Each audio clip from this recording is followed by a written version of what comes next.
Yvelines nekk ca réew bu France fa la ñu tegee loxo ki nga xam te ni moom mu nekk Madiambal Diagne moom nag dafa am benn mandat d'arrêt international boo xam te ni réewum Sénégal lancé woon na ko contre moom gannaaw ba mu génnee réew mi ci anam boo xam ci jaarut yoon buri xam naa laata may dikkaat ak juriste boo ñu mënee defal la situation rek. waaw situation bi fii la tàmbalee ci réew mi gannaaw de la reddition des comptes bi commencé yenn dossiers ñu tàmbali ko yuri xool lu ci nekk benn ci les rapports de la CENTIF tudd ab société bu ñuy woowee SCI Pharaon ñu xool kan moo ne ca gannaaw ñu gis ne Madiambal Diagne kuy gérante bi ñu ne kenn ci ay soxnaam ñu topp di laaj di taataan di xool ku ci ne mbir mi nu mu demee ces transferts là ndax mbiru blanchiment de capitaux la am déet bu dee dafa am une raison économique bu mën a justifier transfert yooyu noonu ñoom waa groupe bi muy SCI Pharaon ñu leeral ko ba ñu laalee dossier ba nag ñu gis ni ku ci mel ni Madiambal Diagne tàmbali woon na pour génn réew mi ñu interpellé ko au niveau de l'aéroport ne ko toogal sa kër daañu lay indil convocation nga ñëw wuyu si waaye gis nañ ni gannaaw ba mu jógee foofu noonu aéroport wa jàll na feneen wut ay pexeem ba génn réew mi dem réewu France yoon topp di wëyal enquête yi ba daj ci ab soxnaam nit ñi jàppoon nañ ni xëy na peut-être genre chantage la woon xëy na jàpp nañ soxnaam ñu toftal ci ñaar ci ay doomam ñenn ñi jàpp ni acharnement la mais bi ñu xoolee gis nañ ni soxnaam gérante la ci société boobu noonu et puis am na ay chèques yu bari yu ñu émettre moom soxna si moo ko jël te am na feneen sax fu mu ko dugal la bokk teg la nga xam ni mooy kër googu de SCI Pharaon di yëngu ci wàllu immobilier doomam aussi ñu tudd ko ci mbir yi ak beneen doomam bi nga xam ni actuellement mooy administrateur média bi nga xam ni mooy le quotidien moom nag bi mu demee France ba coow li bare nee na dawul dafa li naan jàmbaar dawul dafa wuti doole loolu la wax nee na dafa wuti doole wuti preuve yoo xam ni dina ñëw du yàgg dara indi preuve yi nga xam te ni am na ko boobaak léegi dégguñu preuve yëguñu waaj kenn gisu ko aéroport ba juriste sax benn jour mi ngi koy wax ne bu yegsee aéroport dañ koy jàpp yóbbu ko mandat de dépôt ndax c'est un fugitif. Tout à fait. ñu tuxay bés dégg ni yoonu Sénégal saisir nañ dossier bi sax ba émettre benn mandat d'arrêt international maanaam Madiambal fépp fu ñu ko mën a fekk mënees nañ ko jàpp parce que àdduna dafa am nu mu organisé woon. dafa am benn bànqaas bu ñëwee Interpol ab police internationale la boo xam ni réew yu baari lu ëpp téeméeri réew ci lañ tënku. ñuy lëkkaloo dëkk bu nekk ñu am fa benn service pour que ka def njombe bëgg a làqu ci benn dëkk boo xam ne mën nga tëggu ci Interpol moom it ñu mën ko signaler ñu mën a activer wu ci dossier boobu noonu France ci la bokk am nañ Interpol boo xamante ni nii tey képp ku Sénégal di topp nga daw làqu fa mën nañu émettre benn mandat d'arrêt international pour ñu appliquer ko bi ko yoonu Sénégal dugalee ngir ñu jàpp ko foofa ca France ñu valider ko tàmbali di ko wër donte ay avocat am nee nañ après dañu déposer benn requête pour neenal loolu noonu waaye fekk nañ ko ca mbedd français muy jëlub taxi ñu jàpp ko téye ko woo ko ci mbir moomu noonu taataan ko gannaaw bañ ko taataanee nag may nañ ko liberté provisoire joxaat ko àpp ngir mu ñëw wuy si waat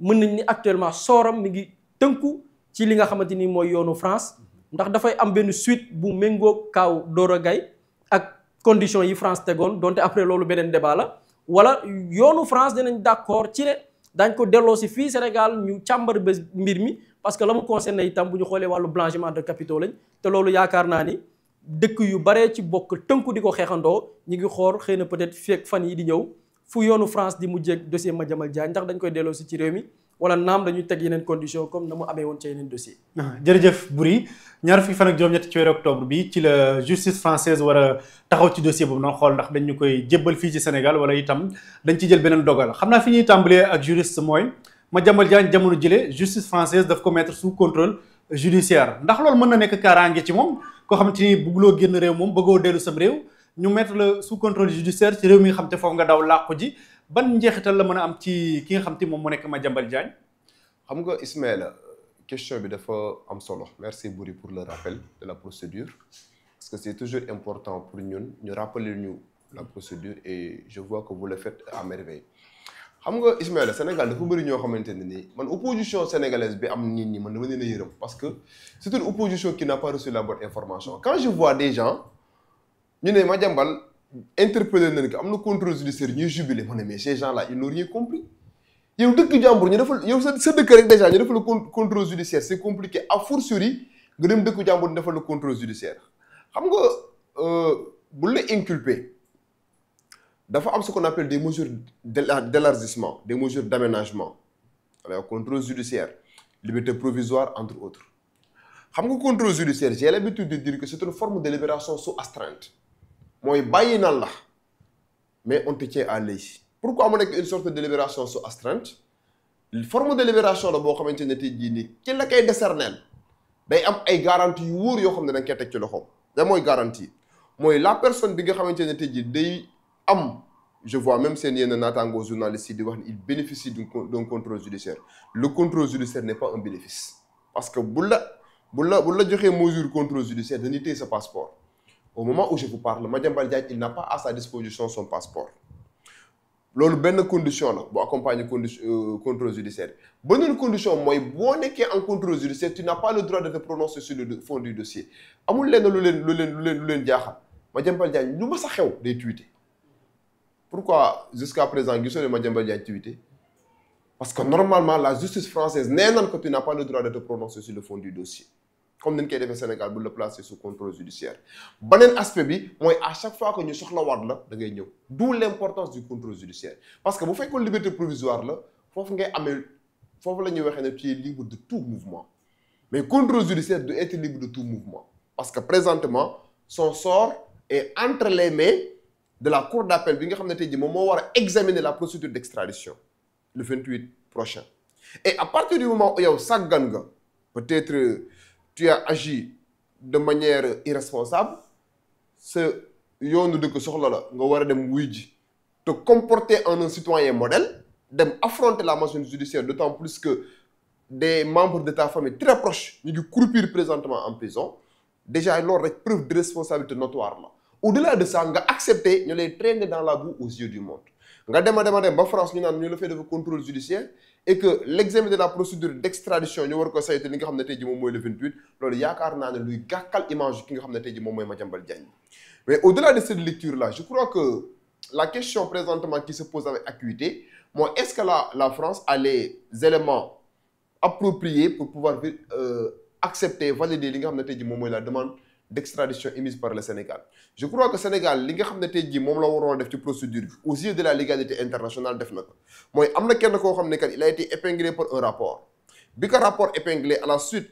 en tout cas de ce rapport là demande nañ son inculpation bi mu amee information que dañ ko war a inculper il a pris la fuite mooy daw na il était en cavale bi nga xamante ne tey jii daw na les autorités judiciaires sénégalaises et notamment le collège en tout cas des juges d'instruction au sein du pôle judiciaire financier li ñu def mooy émettre à son encontre un mandat d'arrêt et bu fekkente ne par exemple émettre nañ un mandat d'arrêt le pays requis Sénégal mooy requérant France moom mooy requis le pays requis day examiner li nga xam ne tey jii moom mooy dossier bi au moment où je vous parle Ismaïla la France a à sa disposition le dossier Madiambal Diagne dans son entièreté dossier bi yëpp bi nga xam ne ni pôle judiciaire financier am na ko nii may waxee ak yow ni justice française am na ko léegi c'est sur la base de ce dossier là si lañ koy wooloo bu ñëwee le 28 prochain dafa am ay conditions yoo xamante ne nii bu fekkente ne tey jii nii réunir na justice française day accepter li nga xam ne tey jii moom mooy demande d'extradition bi lan mooy conditions yooyu noonu dañ ne la bu fekkente ne la justice française après examen du dossier s'est rendu compte qu'il y a ce qu'on appelle le principe du double incrimination xam nga la mooy le principe du double incrimination mooy est-ce que Madiambal Diagne ñii ñu ma wax ne ma kat da ñu ko war a jox ñu àtte que liñ koy toppee man sama yoonu réew prévoir na en la matière le principe du double incrimination ne souffre d'aucune ambiguïté parce que Madiambal Diagne je tiens à préciser qu'il est poursuivi pour blanchiment de capitaux te blanchiment de capitaux ni que sunu législation réprimée noonu la ko la législation française réprimée loolu la ñu tuddee en droit le principe de la double incrimination mooy tey jii justice française li muy njëkk a xool mooy kii ngeen bëgg nii kat ma delloo leen ko pour ngeen àtte ko est-ce que yéen li ngeen koy toppee man déjà sama yoonu réew da koy tere yaakaar naa loolu am na et je peux même dire pour votre information que le blanchiment de capitaux est sanctionné de manière beaucoup plus sévère beaucoup plus coercitive en France qu'au Sénégal ni ñu ko sanctionné France moom moo gën a sévère ni ñu ko sanctionné fi nga xam ne moom mooy Sénégal ça c'est un aspect l'autre aspect boo xam ne tey jii nii juge français bi da koy saytu pour xool ba xam dina valider demande d'extradition bi mooy est-ce que infractions yi ñu toppee Madiambal Diagne ce ne sont pas des infractions politiques je regrette j'ai entendu un de ses avocats parler d'infractions politiques blanchiment de capitaux mënul nekk infraction politique tey bu fekkoonte ne par exemple dañuy toppee Madiambal Diagne diffamation wala diffusion de fausses nouvelles wala offense au chef de l'État bu boobaa Sénégal mën na bañ a espérer ñu valider li nga xam mooy la demande d'extradition parce que bu boobaa justice française mën na jàpp ne lii nii kat c'est des choses politiques yoo xam ne warta mën a nécessiter en tout cas ñuy valider la demande d'extradition à partir du moment où juge bi constaté ne il y a le principe de la double incrimination mooy kii li ñu koy toppee Sénégal ñun aussi dañ koy traité à partir du moment où le juge après avoir examiné infractions yi nga xam ne ñu ngi koy toppee Madiambal Diagne il s'est rendu compte le juge français que ce ne sont pas des infractions politiques ce sont des infractions de droit commun loolu day nekk ay arguments ay garanties yoo xam ne mën na conduire la justice française mu valider li nga xam ne tey jii moom mooy la demande d'extradition benn obstacle juridique moo mën a am France bañ a extrader mooy lan Madiambal Diagne am nationalité française bu fekkente ne il dispose d'une nationalité française bu boobaa moom bu yóbboo ñu xam ne la France ne va pas valider li nga xam ne tey jii moom mooy la demande d'extradition parce que la France n'extrade pas ses propres ressortissants comme le Sénégal fait partie des pays yi nga xam ne du extrader ses propres ressortissants loolu moo mën a nekk un obstacle juridique mais nonobstant cet obstacle juridique que constitue la double nationalité boo xam ne tey jii mën na ko am tous les arguments militent en faveur de l'État du Sénégal je dis sur le plan de la légalité lépp loo xam ne ni justice française war na ko mën a def par rapport à ce dossier là day militer en faveur de l'État du Sénégal mooy le principe de la double incrimination les infractions pour lesquelles Madiambal Diagne en tout cas doit être poursuivi et doit comparaître le 28 ce ne sont pas des infractions politiques donc bu fekkente ne loolu noonu analyser nañ ko méticuleusement mën na nekk ay arguments de taille pour que la justice française puisse accepter puisse valider li nga xam ne tey jii moom mooy la demande d'extradition mais non l'autre question bi nga xam ne moom mooy affiché en filigrane mooy d'aucuns pensent que la justice française n'est pas astreinte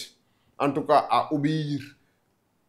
ci li nga xam ne tey jii moom mooy sàkkuteefu Sénégal oui les États sont souverains parce que tey même bu fekkente ne France dafa bañ ne du extrader Madiambal Diagne le Sénégal n'a pas un moyen pour contraindre la France en tout cas pour exécuter une telle mesure mais boobaa Sénégal bu fekkente ne par exemple appliquer na la réciprocité ce qu'on appelle en droit l'exception d'une exécution contrat moo ñu lié convention d'entraide judiciaire am na entre la France et le Sénégal dem nañ ba ci biir convention bi lan la waxoon ci ñaari dëkk yi kat képp koo xam ne tey jii def nga benn xeeti ñaawteef nga daw laxatu ci keneen kii kooku daf la war a jàpp mu jébbal la ñi nga xam ne tey jii moom mooy benn dëkk pour ñu àtte la comme que France respecté wul loolu man aussi man Sénégal lépp loo xam ne war loo na ma ak France relativement à cette convention d'entraide judiciaire buñ ci àggee du ma exécuter pour appliquer lu ñu tuddee en droit l'exception de l'exécution appliquer woo lii am na fenn fu ma lay xaar du ma fa appliquer et au-delà de la lecture juridique Ismaïla je crois que sur le plan diplomatique sur le plan économique France la simple personne de Madiambal Diagne warul leen a mën a conduire à ce que tey ji ñu ñàkk yenn privilèges wala yenn avantages et intérêts yi nga xam ne am nañ ko ci Sénégal aujourd'hui nous sommes à la croisée des chemins nous savons tous que le Sénégal est doté présentement d'immenses ressources yoo xamante ne tey jii les Occidentaux ont besoin de ces ressources-là te yaakaar naa ne man sur le plan géopolitique la simple personne de Madiambal Diagne amul France benn intérêt warul mën a nekk un obstacle pour que la justice française di am lenn loo xam une forme de chantage boo xam dina ko exercer sur en tout cas le Sénégal moo tax man ma bokk ci ñi gëm ne par rapport à ce dossier-là ba ci cëppaandaw ga dina nekk lenn loo xamante ne autorité judiciaire française yi dinañ faire droit en tout cas à cette demande qui a été émise par le Sénégal te Madiambal Diagne dinañ ko indi Sénégal tey jii mu jànnoo ak li nga xam moom mooy la justice sénégalaise maintenant par rapport à la longueur de la procédure est-ce que dina gaaw est-ce que du gaaw je tiens aussi à dire qu'il a ses avocats yoo xamante ne nii dina entrer en action le 28 et les avocats boo leen xamee ak seen stratégie bokk na ci li nga xam ne moom mooy seen manière mooy xam ne bu ñu demee au fond ils vont perdre mais ils vont s'arc-bouter sur des questions de forme faire de telle sorte que en tout cas retarder l'affaire bi jouer un peu au dilatoire indi fa ay soulever fa ay exceptions wax ne il y a des irrégularités entre autres donc yaakaar naa ne si les avocats de Madiambal Diagne jouent en tout cas sur la forme sur les règles de procédure entre autres mën na nekk lenn loo xamante ni du gaaw mais quoi qu'il en soit bu ñu appliquer rigoureusement li nga xam ne tey jii moom mooy yoon moom mooy la légalité la France n'a aucun prétexte pour ne pas véritablement accepter la demande d'extradition. jërëjëf juriste Boury juriste ñëwaat na ci li nga xam te ni moom la ñuy toppee Madiambal Diagne nekk ay faits yoo xam te ni ko justice bu Sénégal di réprimer noonu la ko justice française di réprimer également. mais itam ñu nemmee ko ci beneen côté itam ñu ngi bëgg a jël mbir mi glisser ko ci benn terrain politique est-ce que loolu noonu yow itam seetlu nga ko wala itam nekk na loo xam te ni war na mën a prospérer mu déet. waaw boo xoolee depuis bi dossier bi mu tàmbalee mais da ngay xool rek les soutiens yi nga xamante ni Madiambal jot na ko bénéficier venant de qui venant des partisans du régime précédent directement pourquoi et puis il y a une raison parce que dossier bi ñu koy toppee la tax ñu ciy tudd régime ba passé. c'est parce que ñoom ci seen nguur la ñu taxawalee woon un projet ne dañuy tabax ay barab yoo xamante ni ñeel wàllu tribunaux la ak ay barab yoo xam ne la koy tax a jóg mooy faju ci loolu lañ di jëlee levée des fonds jël un entrepreneur koo xam ni bon après sax on parle que relation bi ni mu demee et puis montage financier bi et puis lëkkaloo gi dox Macky Sall ak cette entreprise là jox ko ñu xool dans l'exécution ñu gis lañ ca def lépp boo xoolee tey les hôpitaux ak tribunaux yi mu concerné la qualité des travaux bilan la boo xam ne dañ koy comptabiliser ci régime bi fi passé c'est-à-dire que tey boo topp Madiambal dafay am une liaison directe avec l'ancien régime d'où soutien yi nga xamante ni moom la bénéficié wu ñu jox ko une nature politique et par moment je dis que ils ont raison parce que Madiambal loolu sax dafa ñu war a permettre ñu redéfinir la personne. Pour corroborer les gars, ce sont les mêmes avocats ñu constitué au final. Exactement les mêmes avocats. les mêmes avocats parce que boo xoolee l'autre avocat bi ñu doon wax keroog démb xam nga bëri démb dans l'émission c'est le même avocat avec dans le dossier Mame Mbaye Niang. C'est le même. Maître William Bourdon. Ouais, exactement. Absolument. C'est-à-dire que c'est les mêmes. Non, l'autre avocat là qui était là. Damay fàtte tur bi. Il était là, Olivier Sur. Olivier Sur. Olivier Sur. Il était là dans le dossier Mame Mbaye Niang. Je me souviens bien ci procès Mame Mbaye Niang Ousmane Sonko bi mu génnee il a fait une déclaration ne oui on l'a mooy première condamnation bi en première instance. mu ne oui condamné na ko de toute façon ça n'empêche pas Ousmane Sonko d'être candidat. yow avocat nga lu sa yoon c'est-à-dire yow avocat nga yaa ngi jógee ba France en fait lan mooy sa yoon ci. Couronné nga candidat couronné candidat verdict bi dafa favorable Sonko ou pas loolu la njëkk a génn wax. Après on se demande pourquoi il a besoin de mentionner que mënul tere Ousmane Sonko loolu wax feeñ. ça justifie que c'était un dossier politique. Tout à fait nga gis ni kon c'est les mêmes personnes ñoo constitué waat dans le dossier Madiambal Diagne pour jox ko une raison politique et je pense ils ont raison parce que Madiambal c'est un politicien. gis nañ ko fii bi changement de régime amee.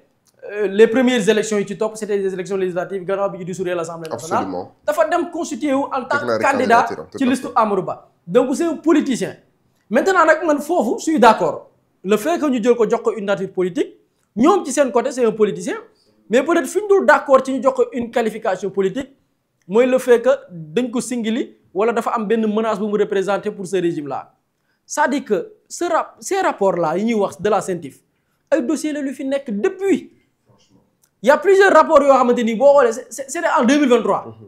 C'était en 2022 te mën nga remonter ba ci ginnaaw. damay faral di ko citer souvent parce que c'est très grave Sénégalais yu ci war a jàpp ni CENTIF lu bees la alors que je parle pas du régime de Macky Sall mais l'un des anciens présidents même de la CENTIF Ngouda Fall Kane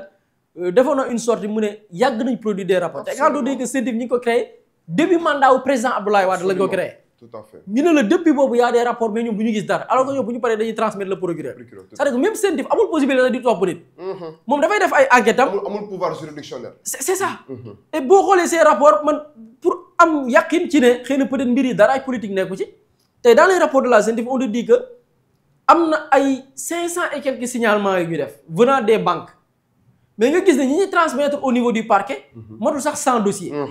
c'est-à-dire que bu ñu leeree ni lii c'est des soupçons. d'enrichissement illicite ou bien blanchiment de capitaux bu ñu ko signalé bu ñu gisee ni lii jarul topp dañuy bàyyi mu jàll.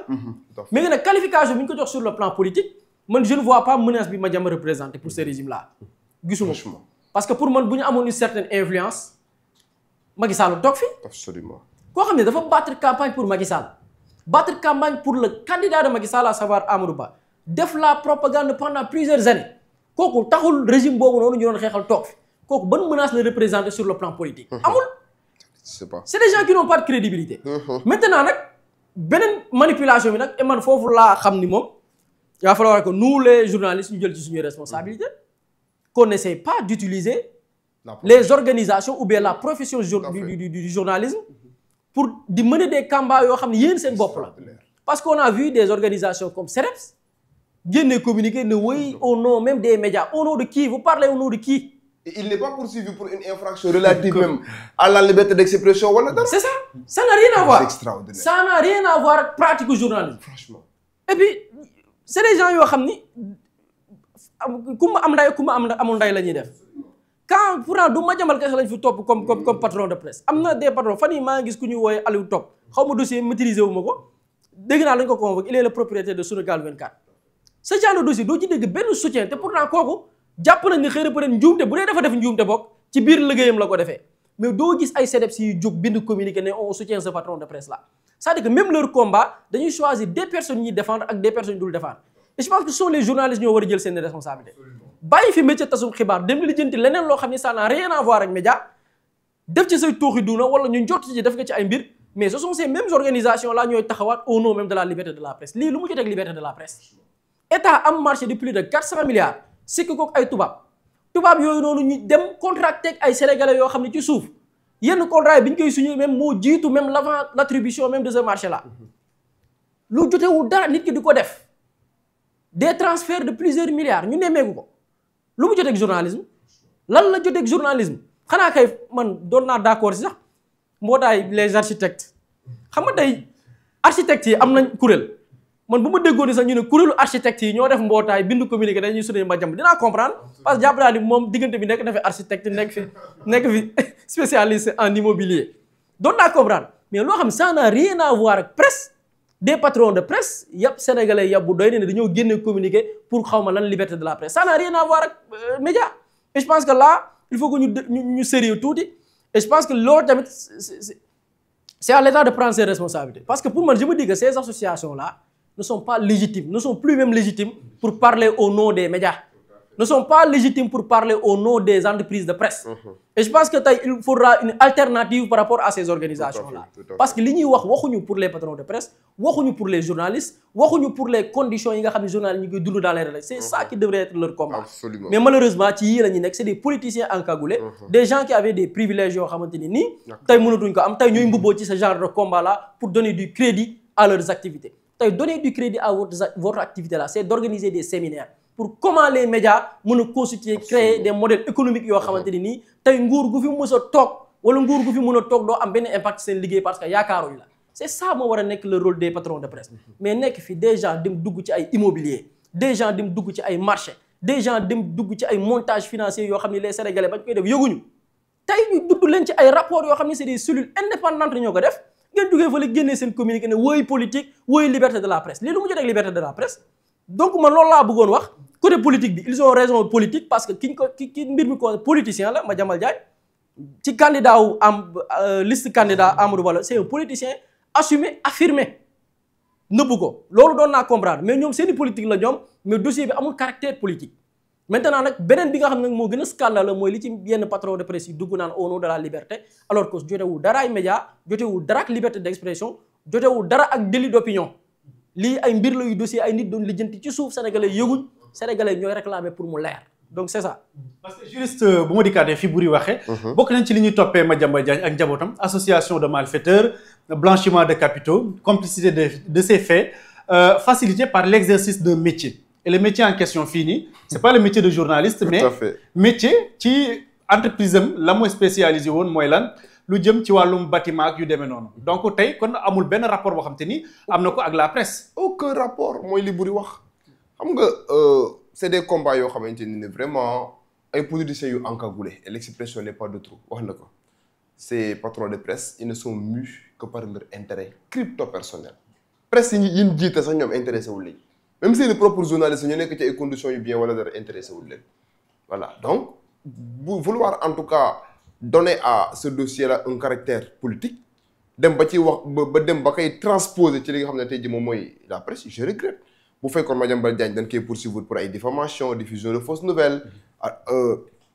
offense au chef de l'État là on pouvait véritablement def benn levée de bouclier pour dénoncer mais kii il est poursuivi pour des infractions yoo xamante ne nii problème la ak état parce que ay blanchiment de capitaux ay association de malfaiteurs te gis nga maa ngi koy wax tey si suba gis nga Ismaïla blanchiment de capitaux xam nga la moo tax sénégalais di ko fooyee di ko wax nii xamuñu gravité infraction bi parce que Sénégal c'est très rare nga gis procédure am ba jeex bañ ne condamné na nit pour blanchiment de capitaux et ça mu ne blanchiment de capitaux bu la ci condamné définitivement nga dem tribunal dossier bi àgg tribunal ban atte bañ ne yow def nga blanchiment de capitaux tu risques d'être dépouillé de ton patrimoine parce que loi bi li mu ci wax mooy li la wax ne montant bi ñu wax ne moom lan lay toppee dañ ci multiplier par 3 loolu ngay fay amam tey bu la doon toppee 21 milliards dossier bu tolloon ci 21 milliards ñu dem ba tribunal atte la ñu ne tu as été coupable des faits de blanchiment de capitaux amende bi waxuma la peine d'emprisonnement bi nga war a tëdd di amende bi triple ñoom 63 milliards yooyu. voilà montant bi la en plus de cela le sursis n'est pas possible moo tax c'est une infraction correctionnelle mais une infraction correctionnelle boo xamante ne c'est un peu proche d'une infraction criminelle le blanchiment de capitaux donc du ay infraction yoo xam ne ay infraction caaxaan la d'autant plus que Boury wax na ko tout à l'heure xam nga CENTIF et ça sénégalais xam ne CENTIF du qualifier même infraction CENTIF du qualifier infraction de xam nga kan qualifier infraction le procureur moom mooy def une qualification de l'infraction parce que CENTIF amuñu un pouvoir juridictionnel ñoom dañuy constater ay irrégularités lorsque la transaction est douteuse lorsqu'il y a une déclaration d'opération suspecte ñu ne lii nii kan lu suspect la parce que banque yi ñoo ñu ko signalé comme que suspect na ci ñun gis nañ ne par exemple il y a un manque de justification dans ces transactions là ñun du suñu ressort ñuy wóolu wala ñuy saytu dañuy jël affaire bi jébbal ko le procureur léegi le procureur moom en tant que technicien du droit il aura la possibilité mu xool li nga xam ne tey jii moom la ko CENTIF jox mu jox loolu noonu une qualification juridique mooy fee yii nii kat en droit ñu ngi koy tuddee blanchiment de capitaux fee yii kat en droit ñu ngi koy tuddee escroquerie sur les deniers publics fee yii kat en droit ñu ngi koy tuddee détournement de deniers publics la qualification incombe au procureur et même la qualification retenue par le parquet liéwul le juge d'instruction la qualification retenue par le juge d'instruction liéwul la juridiction de jugement il y a un conflit de qualification pour wax la ne même tey jii mënunoo wax ne blanchiment de capitaux la ñu dem ba ci biir instruction bi ñu constaté ne par exemple délit bi changé na juge d'instruction mën naa jàpp ne blanchiment de capitaux la ñu dem ba war laa acte devant le tribunal ñu constaté ne par exemple ñu def ce qu'on appelle une disqualification wala une requalification de l'infraction donc vouloir maintenant politiser cette affaire là c'est ignorer que Madiambal Diagne n'est pas poursuivi pour un délit d'opinion il est poursuivi pour des infractions de blanchiment de capitaux d'association de malfaiteurs et d'exercice de ce métier bi nga xam ne tey jii moom ngay invoqué donc ces patrons de presse là je crois que am nañ yeneen combat yu gën a légitime yu gën a opportun yoo xam ne war nañ kaa mën a mëne ci lan saytu li nga xam ne moom mooy les conditions de la presse l'applicabilité le respect des termes yi nga xam ne moom moo nekk ci code de la presse mais pas tey jii ni ñu immixé wu sur une affaire boo xamante ne nii c'est une affaire qui dépasse en tout cas le monde journalistique. jërëjëf Pape Ahmadou Mbaye